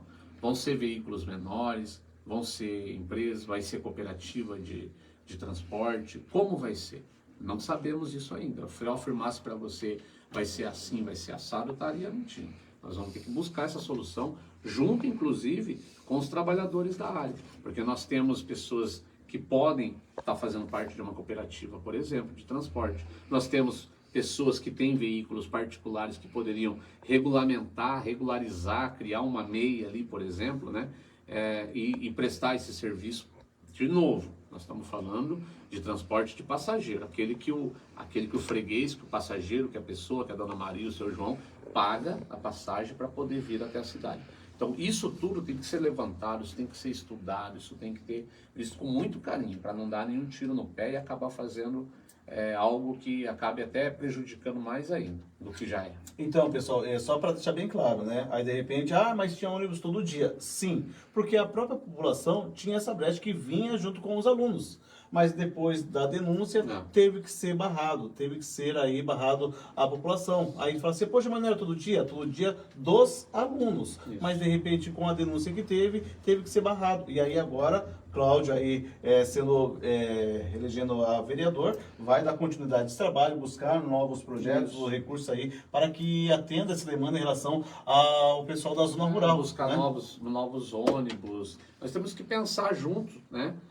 Com o prefeito, se Deus quiser que o Raro sendo eleito junto com a gente, dando continuidade no trabalho que vem executando no município, a gente pensar junto. O que é? É buscar novos ônibus, comprar novos ônibus, ao invés de ser ônibus, pode ser micros ônibus, não sei. A gente precisa estudar junto, entendeu? De novo, quem vende coisas fáceis, desconfie. Então, não é nada fácil. Tem que ter muito trabalho, tem que ter muita atenção, tem que ter muito afinco aí para poder resolver essa situação. Cláudio, em relação à agricultura, está marcado assim, continuar, né, incentivando a produção sustentável de alimentos, buscando recursos para tal objetivo aqui para a cidade. Fala um pouquinho sobre isso, porque a agricultura, como você falou, é o carro-chefe, é o que movimenta, é o que movimenta a cidade. Nós temos uma lei federal que fala da alimentação escolar. Então, toda a prefeitura precisa comprar, no mínimo, 30% da merenda escolar da agricultura familiar. Então, vai comprar, por exemplo, banana, né? Então, no mínimo 30% da banana que vai ser comprada precisa ser da agricultura familiar, né? Do alface, da cenoura, enfim, da produção da agricultura familiar. No mínimo 30%. Então, hoje, a prefeitura tem comprado cerca de 32%. Já chegou, acho que a 34%. Mas se a gente tem comprado 32%, então, poxa, 32% então no primeiro ano. No segundo ano, será que dá para aumentar para 34%? No terceiro ano, será que dá para aumentar um pouquinho mais? Então, o objetivo que eu tenho é conduzir, tentar sensibilizar a gestão pública na intenção de aumentar gradativamente a compra da produção agrícola do município, da agricultura familiar, para a merenda escolar, que é nós estamos seguindo a lei, ok? Está todo mundo seguindo a lei, nós compramos mais de 30%. Mas por que não aumentar 30%, 32%, 34%? E a gente poder aumentar gradativamente ao longo dos anos essa compra da merenda escolar. E tudo sai ganhando, né? Todo mundo sai ganhando, porque o dinheiro fica incentivado. Claudio, tem uma pergunta aqui, né, do nosso amigo Sandro. Até ele falou assim, Formiga, fala pro Cláudio aí, em relação sobre o quebra-molas, né, e acostamentos aqui no Conchal Branco. Isso. Algumas propostas, se tem alguma proposta, se caso colocar quebra-molas, se caso não puder, né, qual a outra saída para reduzir aí a velocidade aqui? Em vários pontos, né, Sandro? Sinceramente, ali, em vários pontos. Eu até comentei com o Sandro esse dia, nós estávamos lá, eu tomei lá um café com o Sandro lá. Aí eu tava falando, Aí quando eu cheguei lá, sempre quando eu tô passando, que ali é meu caminho da roça, ali, literalmente, é o caminho da roça. Mas sempre quando chega naquele trecho, eu não sei porquê, me bate uma insegurança, que parece que vai sair criança do nada ali, né? Então, eu sempre, é automático de eu já frear o carro ali, naquele trecho, Sim. né? E aí o quebra-mola seria meio que natural e tal. Tem essa viabilidade, Cláudio, A gente tem, não, de novo, né? Quem executa é a prefeitura. O vereador legisla. Se o vereador falar, eu vou fazer uma quebra-mola aqui, ele está mentindo. Porque o vereador não faz. Quem faz é a prefeitura. O vereador pode ir sentar com o prefeito, pode ir cobrar da prefeitura, olha, precisa de um quebra-mola lá. Isso é a função do vereador. E isso você pode contar com a gente. Sandro, Ali, toda a comunidade do Conchal Branco, do Votupoca, porque não é só ali em frente ao Sandro, né? Em outros pontos da estrada também é preciso a gente ter ou o quebra-mola, ou aquela tartaruga, né? Aquele redutor de velocidade, enfim, de alguma forma a gente precisa trazer mais segurança para aquela rodovia, sem dúvida. De novo, vereador legisla, vereador cobra, vereador faz esse papel de trazer a demanda da comunidade para junto da prefeitura e ficar acompanhando, ficar cobrando. Isso vocês podem contar comigo. Seja a lombada, seja a tartaruga, seja o acostamento, nós vamos estar dentro dessa briga sim, tá bom? Podem Aí, contar até comigo. ele frisou isso também. Sei que vereador não tem esse poder, né, para isso, mas você, Cláudio Gafão, tem muito conhecimento, né? Isso, a gente tem que buscar. Por exemplo, é recurso? Ah, então tá, podemos fazer, mas está faltando dinheiro? Quanto custa? Vamos fazer o levantamento, vamos fazer o projeto e aí vamos buscar, né? Seja governo estadual, seja governo federal, seja emenda parlamentar, enfim. Você frisou bem, e eu friso novamente isso é importantíssimo, não confundir função de vereador. Vereador fiscaliza e legisla, né? Acompanha, vereador não executa. Tá aí, Claudinho, falando sobre meio ambiente, né? Buscar recursos para ampliação de números de contêineres comunitários. Esse né? foi uma outra ação que a gente criou na SDS, né? Que foi a compra e a distribuição daqueles contêineres, aquelas lixeiras comunitárias, né? Nós padronizamos na cor azul e na cor amarela, cores da nossa bandeira do município. Então a cor azul ela é tida para o lixo comum, amarelo para o reciclável. A gente começou, acho que o primeiro ano com 10 ou 20 lixeiras daquela, containers daquele, e hoje nós já temos mais de 120 espalhados pelo município. E quando eu estava na secretaria, a gente alimentava um mapa, né, um mapinha virtual ali, então a gente sabe mais ou menos aonde está. Claro que sempre tem um que puxa um pouquinho mais para lá, um puxa mais para cá, mas a gente sabe mais ou menos onde elas estão. São mais de 120 hoje espalhados pelo município. Esse container ele tem um preço não muito barato hoje, ele já foi mais em conta no passado. Por isso que quando eu coloco na proposta da gente ampliar, de novo, buscar recurso para poder viabilizar a prefeitura a aquisição de mais containers para espalhar esses containers por mais locais. Todos os bairros hoje tem. Tem bairro que tem uma, tem bairro que tem duas, tem bairro que tem 3, 4, 5. Cada bairro tem um pouquinho. Mas essa política dos containers, da gestão de resíduos sólidos, né, faz parte do nosso programa municipal de gestão de resíduos sólidos, ela precisa ser continuada, ela não vai parar. Esses containers foi, cara, fantástico, está sendo fantástico para Sete Barras, tanto na área urbana quanto na área rural, muito mais na zona rural, inclusive, né? Porque é onde tem um local para você acondicionar o lixo, às vezes por uma semana para o caminhão poder ir lá retirar. Então hoje tem locais adequados. Ampliar esse número de containers, de lixeiras comunitárias é um compromisso nosso.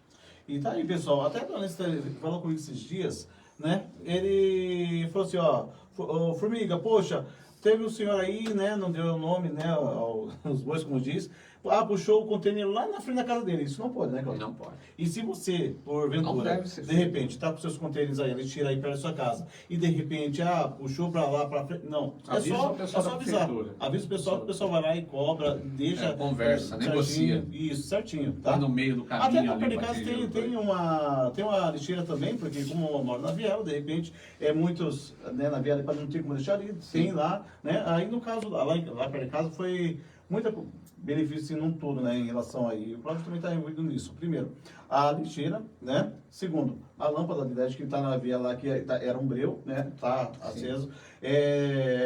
Aí o pessoal falou assim, Formigão, de repente pegaram muito no meu pé. Falaram assim, mas não teve enchente lá, e não sei o que, e tal e coisa e tal. Na época eu fiquei puto da vida, né? A gente fica bravo, né? Até o Cláudio estava um dia lá, ainda não sei se eu falei alguma coisa pro Cláudio na hora, né? Aí, de repente...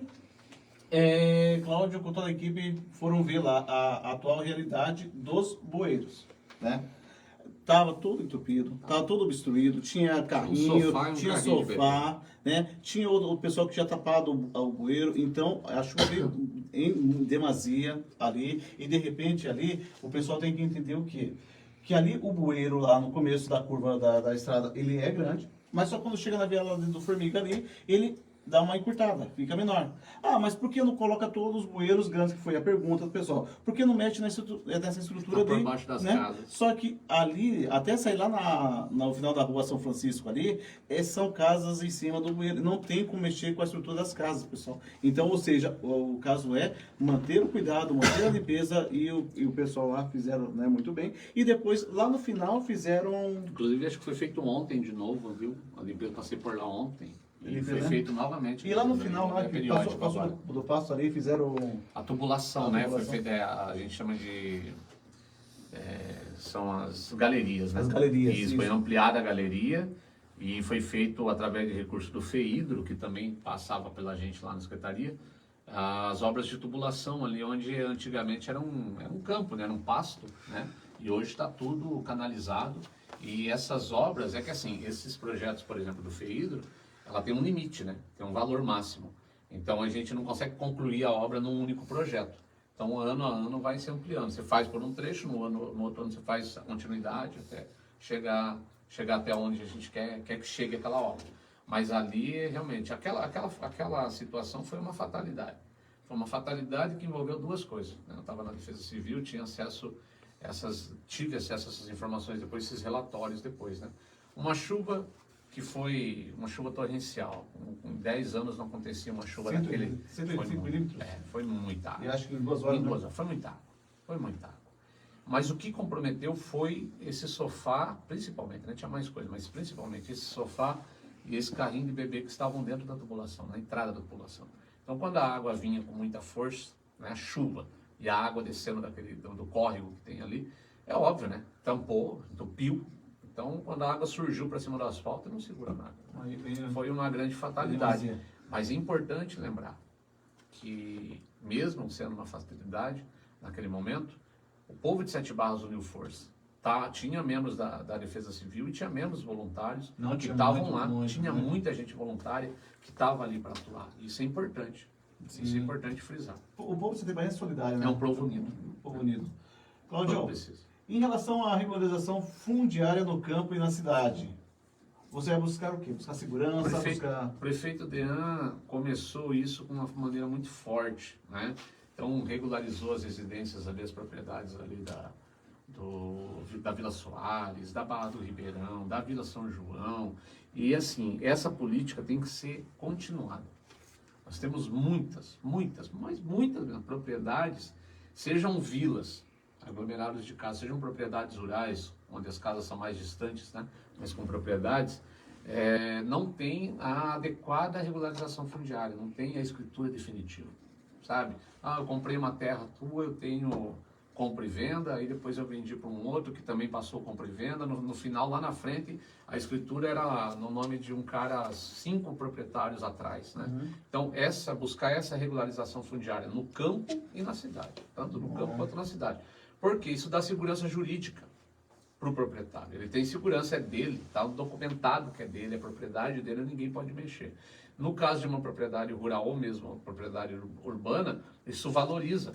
Se um agricultor familiar tem um documento de compra e venda, ele não consegue se enquadrar nos programas de financiamento para a agricultura familiar. Ele não consegue buscar recursos para comprar um carro, um caminhão ou mudas e sementes, por exemplo. Ele não consegue se estruturar, porque ele não tem um documento que sirva como garantia para o banco, né, para ele poder pegar aquele financiamento. Se ele tem a escritura definitiva de terras, da terra dele, ele pode acessar essas políticas públicas. Se ele acessa a política pública para comprar um caminhãozinho para fazer o transporte da propriedade dele para o mercado, ele começa a virar economia. Começa a virar economia, entendeu? De novo, a economia é fomentada pela propriedade rural, pela produção rural. Se a gente investe no rural, a gente investe na cidade como um todo. E aí ele vai crescendo também, né? Cresce todo mundo. E olha só, Cláudio, turismo aqui na cidade de Sete Barras virou uma cidade turística muito boa, tem muitos pontos, né? Somos MIT. Né? MIT. Somos MIT, município de interesse turístico. E é referência, né? Sim. A cidade de Sete Barras. Isso. Até em comparação, não é a melhor, assim, falar assim, eu acho que até é, né? Comparando os nossos rios e as nossas cachoeiras. Nós temos a água mais limpa do estado de São Paulo. Nossa, perfeito. A água mais limpa do estado de São Paulo é nossa. E aí, o que você vai fazer para incentivar ainda mais? Então, nós somos MIT, Município de Interesse Turístico. Participei de toda a articulação lá no início, junto com o Deca Rodrigues, para que a gente conquistasse esse título junto com o Conselho de Turismo que nós temos no município, que é muito atuante, né? E hoje nós temos uma secretaria, hoje nós temos uma secretária de turismo, né? Hoje eu colaboro, hoje eu já não estou mais na frente dessa pasta, desse assunto, né? Mas eu colaboro, sempre estou ali para ajudar. No início, né? Isso. E o nosso turismo, ele é um turismo de base comunitária. As pessoas vêm para cá, para o município, para fazer turismo nos nossos rios, nas nossas cachoeiras, né? Nas nossas trilhas, nos parques. Isso é turismo de base comunitária. Então, como buscar recursos para investir no turismo? Ah, é o Cláudio que vai dar a ideia do que vai fazer? É o Cláudio que vai pensar? Não, é o Conselho Municipal de Turismo. O Conselho Municipal de Turismo já tem um plano feito de turismo para 10 anos, se eu não me engano. Né? Então, pegar esse plano, sentar com o Conselho, e aí, qual que é do plano aqui, qual que é a prioridade? Ah, é essa? Como é que nós vamos buscar isso aqui? Qual que é a prioridade? Intitular pelo Conselho, não é pelo Cláudio. O Cláudio é só uma ferramenta para poder ir buscar recurso e buscar viabilizar aquilo que o Conselho de Turismo definiu. Eu estou falando do turismo, mas o Conselho de Desenvolvimento Rural Sustentável, o Conselho de Meio Ambiente, o Conselho de Saúde, enfim, os conselhos. O Cláudio não inventa a roda, o Cláudio ajuda a roda a girar. Boa, boa. E para finalizar, Cláudio, fiscalizar o Poder Executivo, legislar a fim de garantir que as leis do município estejam alinhadas com a realidade local, também é o seu projeto, a sua proposta, estando lá, né? Sim, a gente precisa trabalhar, né? Sempre para a gente ter mais e mais recursos para o município e poder consolidar, atualizar essas leis municipais que a gente tem, porque assim, Formiga, a lei magna, né? A maior lei é a lei federal, né? Então você tem ali a Constituição Federal. Depois você tem as leis que são as leis federais. Depois você tem a lei estadual. E aí, por último, a lei municipal. A lei municipal nunca pode ser mais branda, mais leve, né? Mais aberta do que a estadual ou a federal. Então a gente tem que ter essa coisa alinhada. E o que eu percebi lá atrás, de novo a história da feira, né? Que eu percebi com a feira, que eu percebi com outras legislações que a gente foi trabalhando ao longo desses 7 anos e 3 meses, é que tem muita coisa em Sete Barras que é feita, que é realizada, que acontece, né? Mas tem muita coisa também que não está alinhada. Então você manter esse alinhamento entre a lei municipal, a lei estadual e a lei federal, para você ir buscar recurso. O prefeito Deão nos mostrou isso. Se a gente tiver uma inadimplência que seja, que nos coloque num sistema que existe lá, estadual, federal, você não consegue mais buscar recurso. Então, da mesma forma que você tem que estar com as contas ok para poder buscar mais recursos, senão você não consegue, você também tem que estar com as leis municipais ok para você também buscar mais recursos. Então, tem muita coisa que depende das leis municipais e que é função do vereador. É para isso que o vereador é eleito, para legislar, para fiscalizar e aí sim colaborar com o executivo nesse sentido de buscar recursos. Mas o papel do vereador é fiscalizar e legislar. Tá aí, pessoal, ó.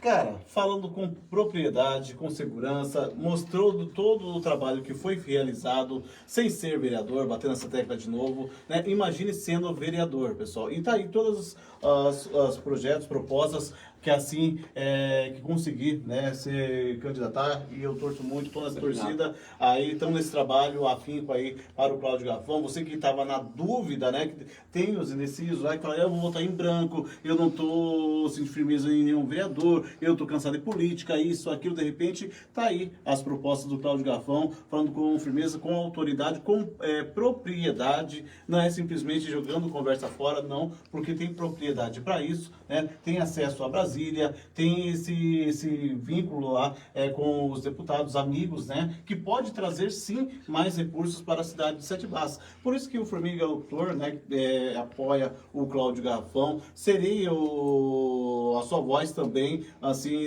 na rádio, em todos os lugares onde eu estiver.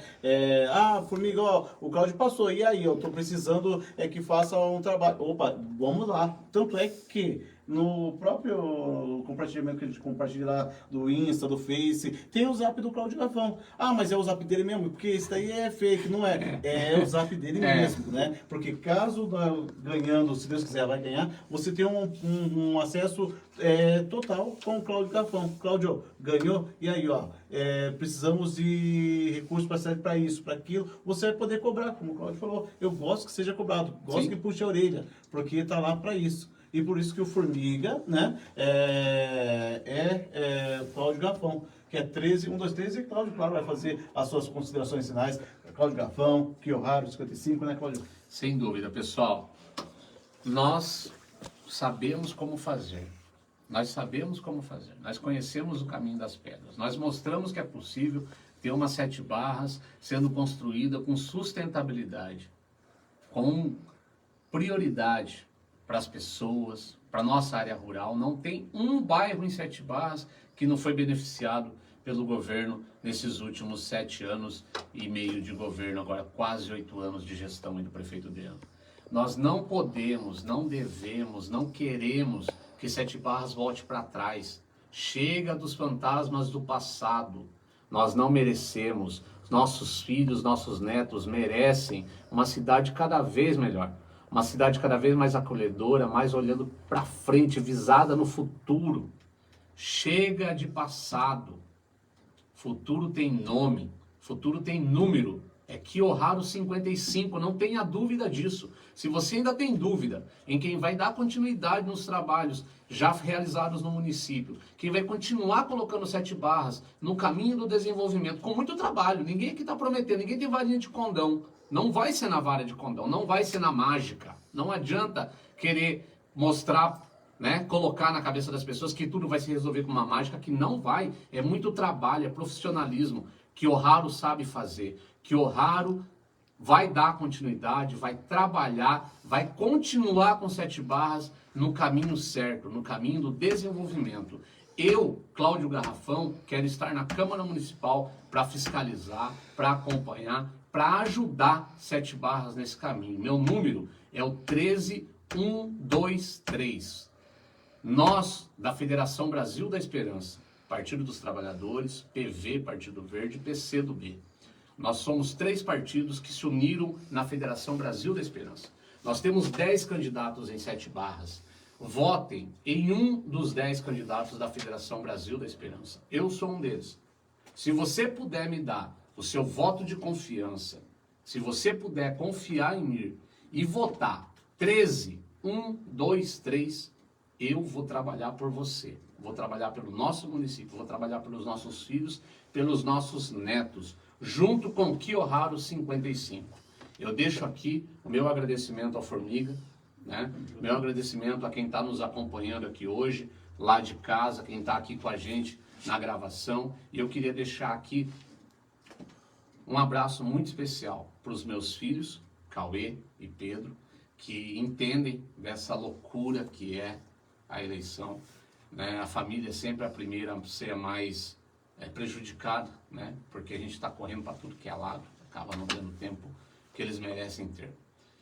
E um beijo especial, um abraço especial à minha companheira, minha amada Leandra, que está lá de casa assistindo, mas é quem me dá a força que eu preciso, a hora que eu chego em casa moído, cansado, pensando bem no que vai fazer no outro dia, e ela tá ali. Vamos lá que nós estamos juntos. Lê, obrigado, amor. Obrigado, galera. Vamos pra frente, Sete Barras. E só para finalizar, pessoal, preste bem atenção. Partido agora a política agora em relação a prefeito e a vereador, né? E aí eu chamo, né, junto aqui, todos os candidatos do PT que na cidade para presidente foi bastante, foi 2.860 votos. Então, se vier todos... 38%. Se vier todos esses juntos, tá bom, né? Ajuda. Ajude muito, Então, ajude muito. Nós tivemos na eleição passada 38% da votação em Sete Barras, né? Se esses 38% dos votos em Sete Barras vierem agregar, depositar o seu voto de confiança no Cláudio Garrafão e nos colegas, nos nossos companheiros da Federação Brasil da Esperança, nós temos a chance de ter uma bancada muito boa, muito forte, para buscar benefícios, buscar recurso, de novo, para você, para nós, para todos nós, porque nós somos Sete Barras. E continuando, pessoal, assim, toma muito cuidado com o que vocês falam em relação, é uma puxão de orelha leve, por quê? Agora é política sobre, como eu falei, prefeito e vereadores, né? Ou seja, não é presidente. Tem muita gente direcionando muito sobre Lula e Bolsonaro, né? E de repente falam umas coisinhas a mais, né? Que acabam prejudicando pessoas até do próprio lado. Seja o lado A, seja o lado B.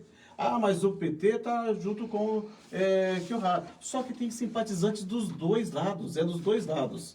Tem o pessoal simpatizantes que está lá e cá também. E vice-versa. Tem simpatizante do Bolsonaro também que está cá e também está lá. Então tome muito cuidado com o que vocês falam, que vocês acabam até se ofendendo aí no próprio grupo. Onde até o próprio pessoal que está a favor, de repente vai ficando chateado com muita coisa. E de repente fala assim, mas é para isso. Não, não é. É respeitar, né, o espaço, o limite de cada um, as intenções de voto, quem vai votar, né? Como eu falei na live passada, Formiga, ele tem uma história, sabe, nunca ofendi ninguém, o pessoal respeita o Formiga, independente aí de lado político ou não. Então, é esse respeito que a gente quer com todos, né, com todos aí, geral. Né? Porque, como eu falei, dia 7 está aí. Ah, mas a política é dia 6? É dia 6, mas dia 7 volta toda a sua normalidade. E as amizades desfeitas, né? Então, cuidado, gente. Né? Política, democracia. Cada um vota em quem quer, tem o seu livre-arbítrio, né? E o meu voto, vocês já sabem, tá aí, Cláudio Garrafão, 13123, tá bom? Ferrari 55. E bora lá, é vida que segue, tá bom? Depois acaba tudo, todo mundo vai estar tomando aí um Guaraná, uma cerveja,